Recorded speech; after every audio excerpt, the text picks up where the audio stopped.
176번 같이 한번 봅시다. 자, A를 보면 우선 swung 이게 과거일 수도 있고 아니면 PP일 수도 있고 swinging 동사에 ing가 붙어있는 그런 형태로 볼 수 있을 것 같아. 자, 문제는 어떻게 풀어야 된다? 그치, 우선 동사 자리인지를 한번 봐야 돼.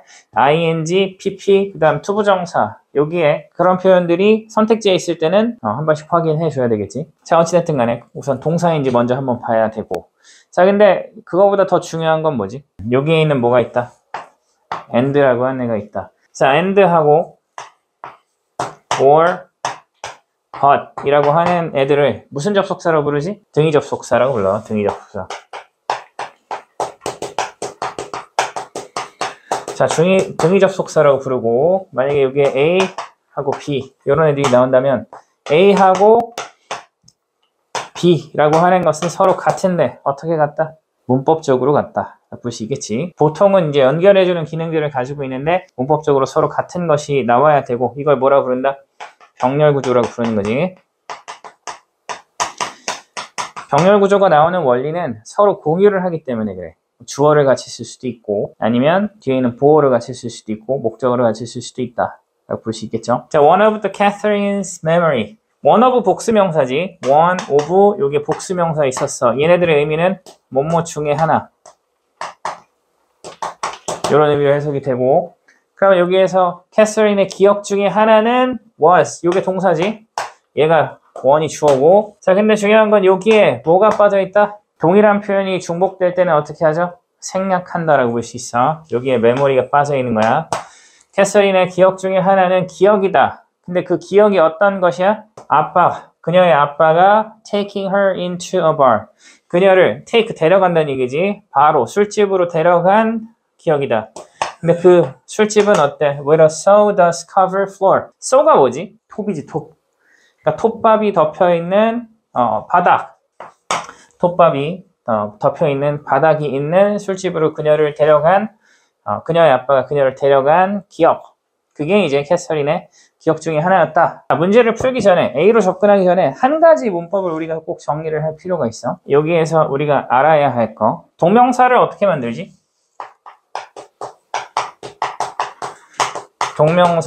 동명사는 보통 어떻게 나타나지? 우리가 글안에서 봤을 때 그치, 동사에다가 이제 ing가 붙어있는 형태다라고 볼 수 있을 것 같아. 자, 그래서 원래 책을 읽다라고 할 때는 read a book 이렇게 얘기할 수 있는데 동명사로 바꾸면 동사에 ing 붙여서 어떻게 할 수 있어? reading a book 이렇게 얘기할 수 있어. 이렇게. 자, 근데 여기서 선생님이 설명하고 싶은 건 뭐냐면 그냥 요거는 단순하게 책을 읽는 것 이런 뜻이지. 자, 근데 이 동명사 이것도 어떻게 보면 행위잖아. 명사화 된 거긴 하지만 얘 행위의 주체를 앞에다가 써주고 싶어. 그럴 때는 뭐를 써야 돼? 소유격. 또 소유격과 무슨 격? 목적격을 써줘야 돼. 그가 책을 읽는 것이라는 표현을 쓰고 싶다. 그럼 어떻게 해야 돼? him 아니면 his reading a book 이런 형태를 써줘야 돼. 만약에 일반 명사야 그럼 뭐지? 그냥 명사지.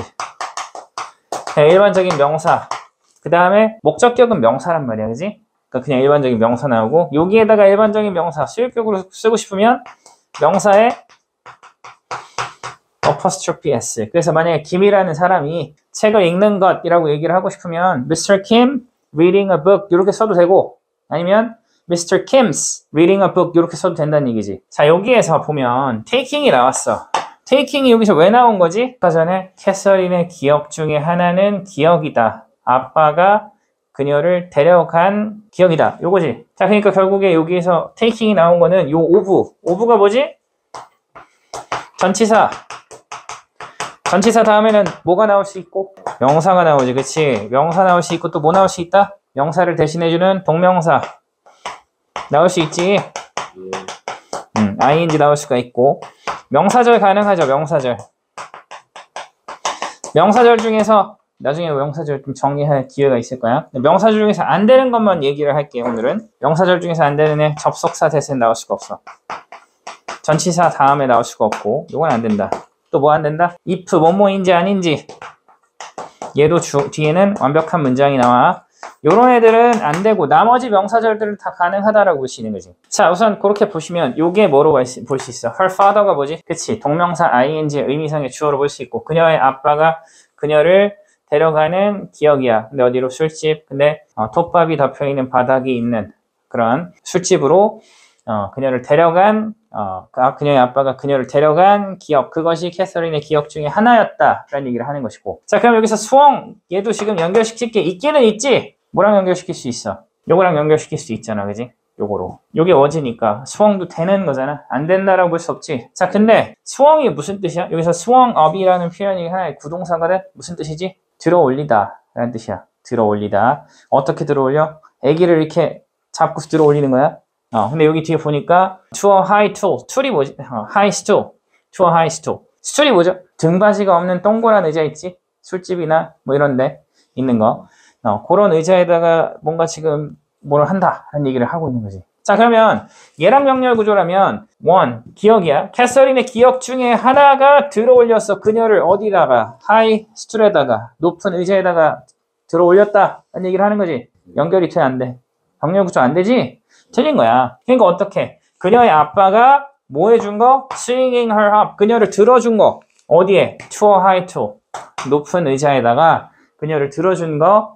그것을 어떻게 한다? 높이 들어졌던 거. 그것이 이제 그녀의 기억 중에 하나였다 라고 볼 수가 있는 거지. 동명사, 여기 있는 taking하고 병렬 구조를 취하고 있었다라고 하는 점들 같이 기억을 해야 되겠지. 또 어떤 사람은 이게 PP로 볼 수도 있어. 자, PP로 보면 어떻게 돼? was swung이 되는 거지. 누군가가 들어 올려질 수도 있어. 근데 중요한 거는 이게 수동태면 뒤에는 목적어가 나와, 안 나와? 안 나오지. 근데 여기 지금 허가 있으니까 또 이것도 안 되는 거지. 그렇게 A를 정리해 주시면 될 것 같습니다. A 이렇게 마무리를 하고 B로 가도록 하겠습니다. B를 한번 같이 보도록 하겠습니다. B를 보니까 that하고 what이 나왔네.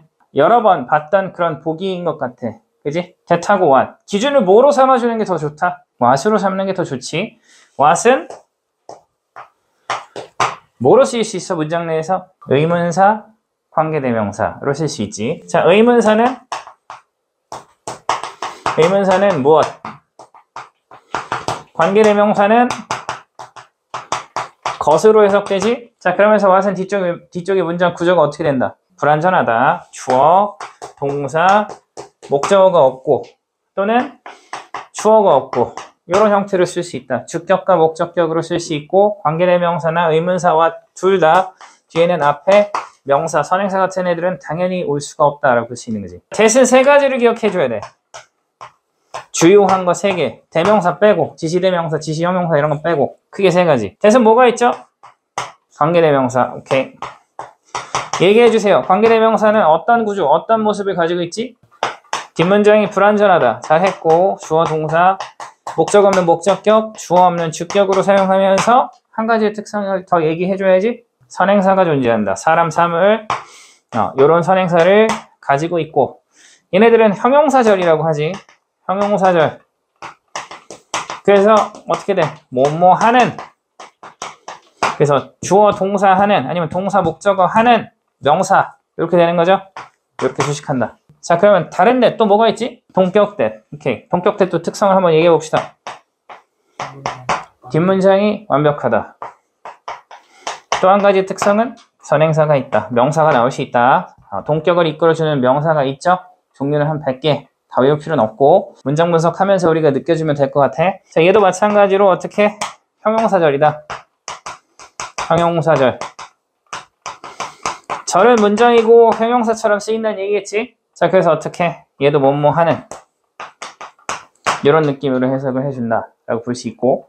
자, 마지막 한 가지 이야기 해보면 또 뭐가 있지? 관계부사는 관계부사를 이제 전환시키는 거지. 앞에 선행사의 종류에 따라서 전환시키는 거니까 여기에서는 얘기하지 맙시다. 그거는 접속사 대시 있어. 그러니까 아까 전에 그 관계부사에서 앞에 선행사가 뭐 예를 들어서 where 같은 경우는 the place, 또 뭐 예를 들어서 when 같은 경우는 the day 이런 표현이 나오면 그것을 대수로 바꿀 수 있다라는 거야. 대수로 바뀌었을 때는 동격 개념이야. 뒤에 있는 하나의 명사를 수식해주는 개념이기 때문에 그러니까 그거를 그 과정을 알면 되는 건데 뭐 그렇게 이해를 해주면 되겠고. 그러면 접속사 대는 어떤 모양이지? 접속사 대는 어떤 모양을 가지고 있다? 그치, 뒷문장은 완벽하고 그리고 선행사가 없고 명사 나올 수가 없다. 자, 그리고 마지막 한 가지 더 얘기를 해주면 얘는 어떤 특성이 있다? 주어, 목적어, 보어 위치에서 쓰이는 무슨 절이다? 명사절이다. 전치사의 목적어에서는 아까 쓰일 수 없다라고 얘기했었어. 반드시 기억해줘야 되겠고. 이런 것들을 that 하면 쫙 내가 정리할 수 있어야 돼. 알겠죠? 자, 그러면 요런 that하고 what하고 that을 묻는 그런 상황에서는 얘는 한 가지밖에 없으니까 우선 이걸로 먼저 보면 되겠지. 뒤에가 완벽하면 얘는 무조건 틀린 거니까. 의문 형용사라는 표현은 있어. 그지? what time is it? 이런 것들은 의문 형용사야. 그럴 때는 좀 완벽한 느낌으로 보이기는 해. 그렇지만 그런 것들 우리가 이제 구분해낼 수 있어야 돼. 자, 같이 봅시다. 자, 우선 B를 좀 보시면 그는 was traveling salesman. 여행하는 판매원이었고 and 문장 연결하네. 그는 설명했다. to her. 그녀에게 설명했다. 자, 그리고 his work. 그의 일이 took. 데려간다. him. 그를 어디로? to distant city. 멀리 떨어져 있는 도시로 그를 데려간다라고 그가 설명을 했다. 자, 그래서 뒤쪽이 어떻게 돼? 완벽하지. 그래서 정답은 뭐다? that이 된다. what은 될 수가 없지. 자, 그러면서 얘는 뭐야? that도 세 가지 중에서 하나로 우리가 정리를 좀 해보면 이 that은 무슨 that이다? 접속사 that이다. 그래서 목적어로 쓰였다. 접속사다. 이렇게 볼 수가 있는 거지. 그렇게 보시면 될 듯. 그래서 B 이렇게 정리를 하시면 될 듯 합니다. 그래요. C 한번 같이 볼게요. C를 보니까 선택지에는 what하고 how가 나온다. 이렇게 보시면 되겠고, 기본적으로 우리가 what을 또 떠올려야 돼. what은 아까 정리했었어. 바로 쓸게요. 주어 동사, 목적어 없고 이런 구조다. 이렇게 기억해야 되겠지. 자, 그리고 how는 항상 뒤쪽 문장 구조가 완벽하다. 이렇게 볼 수 있겠지. 주어, 동사, 목적어 보통은 완벽하다 라고 볼 수가 있겠고. 자, 그러면 문장 한번 봅시다. Her father laughed. 그녀의 아빠는 웃었다. And 그리고 told her. 그녀에게 얘기했다. told가 여기서 사형식으로 쓰였고, 제가 이제 do로 쓰이는 명사절인 것 같아. 자, 그리고 요게 이제 명사절. What, how a smart child she was. 자, 읽어보면서 이 문장 구조와 함께 이게 어떤 문장이다라는 것이 바로 나와야 돼. 우리 처음 공부하는 거지. 무슨 문장이다? 의문사를 사용하고 있긴 하지. 근데 이게 뭐다? 감탄문. 감탄문은 what하고 how를 쓴다라고 볼 수 있고, 둘이 조금 성격이 다르다라고 볼 수 있겠지. what으로 시작하는 감탄문은 뒤쪽 문장 구조가 어떻게 된다? what, 형, 명, 주동. 들어봤지? 형, 명, 주동. 이렇게 나오고, 물론 어떻게 될 수도 있어. 형용사에 나오고 명사. 복수도 나올 수 있지. 복수. 이렇게 S 붙어있는 형태로. 자, 그리고 뒤에 있는 주어 동사는 생략이 가능하다. 그렇게 보시면 되겠고, how는 형, 부. 형용사, 부사, 주동. 주어 동사. 마찬가지로 생략이 가능하다라고 볼 수 있겠지. 두 가지 구조에 대해서 정확하게 알고 있어야 되겠고, 여기에 남아있는 이런 표현들도 우리가 좀 숙지를 잘 해준다면 문제 풀 때 또 도움을 받을 수 있겠죠. 영어에 대한 내용을 내공을 기를 수 있다라고 하는 점들 꼭 기억을 했으면 좋겠습니다. 그러면 정답은 뭘까? what이 되는 거지. what. 여기서 명사, 이게 형용사, 명사, 주어, 동사로 볼 수 있기 때문에 얘는 정답이 what이다. 볼 수 있겠지. 그녀의 아빠는 웃었습니다. 그리고 그녀에게 이야기를 했습니다. 그녀가 얼마나 똑똑한 아이인지. 감탄문의 해석은 어떻게 돼? 얼마나 뭐뭐인지, 한지, 하는지, 이런 느낌으로 해석이 된다라는 것도 우리가 독해에도 적용해야 되는 거니까 이런 의미들을 같이 잘 기억을 해주면 좋을 것 같습니다. 자, 이렇게 해서 176번의 정답은 우리가 몇 번 확인이 가능하다? 3번. 오케이. 이렇게 어법 문제 하나 풀어봤고, 다음으로 갑시다.